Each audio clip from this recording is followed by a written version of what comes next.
تنها وزیر ایرانی هستیم که بالاترین نشان دولتی عربستان، نشان مدال عبدالعزیز رو گرفتیم به خاطر این تنش‌زدایی که تو روابط منطقه‌ای به خصوص اونها داشت. چی بود قضیهش؟ رفتم سفر اونجا به هر حال چون مگه چه کاری کرده بودین اصلا تو قضیه؟ من اینو فهمیدم. من خب این عربم. آره خب اونجا که رفتم فهمیدم برایشون عجیب بود، خیلی عجیب بود که یک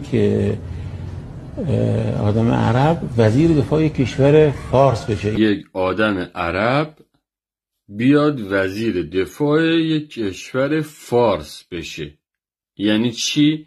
یعنی عرب‌های ایران نه، عرب عربستان اومده وزیر دفاع ایران شده و که آره مردم خواب هستن و نمیفهمن شما چی دارید میگید.